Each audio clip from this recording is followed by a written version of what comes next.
Okay, let me ask you something. For this episode, I want you to imagine that you are a Spanish speaker. Though, honestly, you might not need it because this podcast started in Spanish. So maybe that's already you.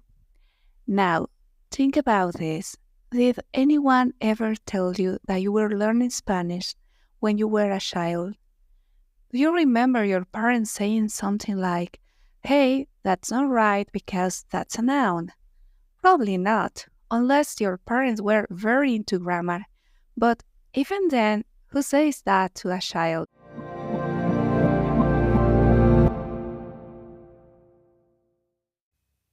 Hi, I'm Isabel Saavedra, your personal language cheerleader. Welcome to the second episode of the Linguistic Myth. Today, we're talking about the difference between language learning and language acquisition. Let's start here. Learning to speak your first language happened naturally. You didn't sit down and study it. It just happened over time. A lot of people can speak their native language perfectly well without knowing what adjective or preposition even means. That's because they learn it without thinking about grammar rules. They learn it by living the language. That's what we call language acquisition. Back to the example of the beginning, we weren't taught our mother tongue the way we're taught math or science. We picked it up through hearing it, using it, and needing it every day. Our parents helped us along the way by repeating words or correcting small mistakes, but there were no grammar lessons. We were just trying to express what we needed and connect with the people around us. It was all about communication. Later on, we start to learn about how the language works, the rules, the vocabulary, the grammar. That's language learning.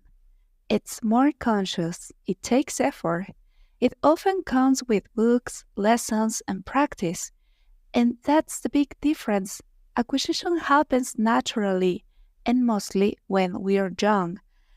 Learning is more active and it usually happens later.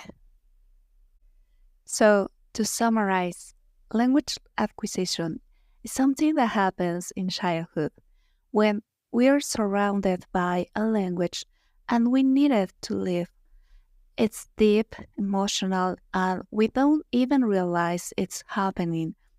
And because of all of that, it's something that we can fully recreate as adults. Our brains work differently, and the conditions aren't the same. But that's okay, because as adults, we can still learn a new language. It's just a different process, a more intentional one, and that doesn't make it less valid. It actually makes it kind of amazing. That's why this episode is called No, You're Not Going to Learn Like a Child, and that's okay, because really, it's okay. You're not behind, you're just learning in a different way, and that's totally fine. If you liked this episode, follow Langhaus on Spotify, Podimo, or Amazon Music so you don't miss what's next. And come connect with me on social media. You'll find me on Instagram at _Langhaus and on Facebook as Langhaus. I love to hear what you think. Thanks for listening. See you next time.